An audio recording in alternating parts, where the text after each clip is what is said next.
Bhogapuram international airport alias Alluri Sitaramaraju international airport Vizag లో first terminal open చేయబోతున్నారు just 10 to 15 days లో. Social మీడియాలో ఒక చర్చ జరుగుతుంది. ఈ భోగాపురం ఇంటర్నేషనల్ ఎయిర్పోర్ట్ ని ఎవరు కట్టారు? ఈ వీడియో పూర్తిగా చూసి కామెంట్ బాక్స్ లో కామెంట్ చేయండి. ఎవరి హయాంలో కట్టారు అనేది, జస్ట్ ప్రోగ్రెస్ ఎలా జరిగిందని మాత్రమే చెప్తాను.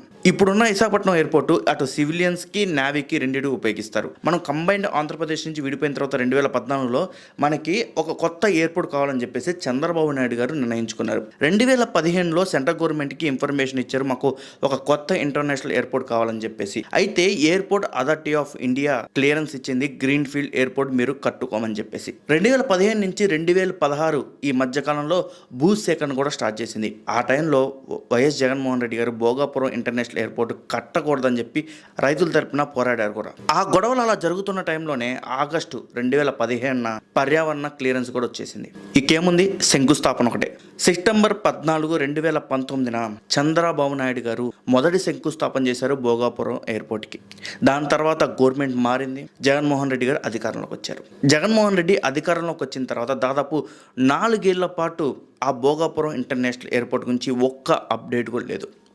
దాదాపు 4 ఏళ్ల పాటు దాన్ని హోల్డ్ చేసి పెట్టారు. ఎనీవే, రాజకీయంగా ఏది మాట్లాడకుండా 4 ఏళ్ల పాటు ఇంచు కూడా కదలకుండా చేశారు భోగాపురం ఎయిర్పోర్ట్ని. ఈ 4 ఏళ్ల తర్వాత మళ్ళీ మే 3, 2023 భూసేకరణ పూర్తయిన తర్వాత మళ్ళీ జగన్మోహన్ రెడ్డి గారు శంకుస్థాపన చేశారు ఈ భోగాపురం ఎయిర్పోర్ట్కి. దాని తర్వాత 6 నెలల తర్వాత November 2023 LNT company construction start చేసింది భోగాపురం ఇంటర్నేషనల్ ఎయిర్పోర్ట్లో. ఎల్ఎన్టీ కంపెనీ కన్స్ట్రక్షన్ స్టార్ట్ చేసిన 6 నెలల తర్వాత మళ్ళీ ఆంధ్రప్రదేశ్లో గవర్నమెంట్ మారి చంద్రబాబు నాయుడు గారు ప్రభుత్వంలోకి వచ్చారు. ఆయన వచ్చిన తర్వాత మళ్ళీ బూస్టప్ చేసి ఈ 2 ఏళ్లలో మొదటి టెర్మినల్ పూర్తి చేశారు కూడా. జస్ట్ ఇంకో 10 డేస్లో ఓపెన్ కూడా చేయబోతున్నారు మొదటి టెర్మినల్ని. అయితే ఈ భోగాపురం ఇంటర్నేషనల్ ఎయిర్పోర్ట్కి 2026 జనవరిలో అల్లూరి సీతారామరాజు ఇంటర్నేషనల్ ఎయిర్పోర్ట్గా పేరు మార్చారు, ఏఎస్ఆర్. ఇది గుడ్ సైన్ కూడా. ఎవరో రాజీవ్ గాంధీ ఇంటర్నేషనల్ ఎయిర్పోర్ట్ లేకపోతే వాళ్ళ ఎయిర్పోర్ట్ కన్నా ఫ్రీడమ్ ఫైటర్స్ పేరు ఎయిర్పోర్ట్లు పెడితే చాలా మంచిది. ఎందుకంటే మీరు చూడండి, బెంగళూరుకి కెంపాగౌడ ఇంటర్నేషనల్ ఎయిర్పోర్ట్ ఉంటుంది, చెన్నైకి ఒకటి ఉంటుంది, ముంబైకి ఛత్రపతి శివాజీ ఇంటర్నేషనల్ ఎయిర్పోర్ట్ ఉంటుంది. సో ఇలా పెట్టుకుంటూ పోతేనే మనం వాళ్ళకి గౌరవం ఇచ్చినట్టు అయింది. సో ఫైనల్గా నేను చెప్పేది ఏంటంటే, అసలు భోగాపురం ఇంటర్నేషనల్ ఎయిర్పోర్ట్ అలియాస్ ఈ భోగాపురం ఇంటర్నేషనల్ ఎయిర్పోర్ట్ రావడానికి మొదటి కారణం చంద్రబాబు నాయుడు గారు. ఎందుకంటే ఆయన మధ్యలో నుంచే పుట్టింది, మనకు ఖచ్చితంగా సెకండ్ ఇంటర్నేషనల్ ఎయిర్పోర్ట్ కావాలి, వైజాగ్ది మనకు వద్దు అని చెప్పేసి.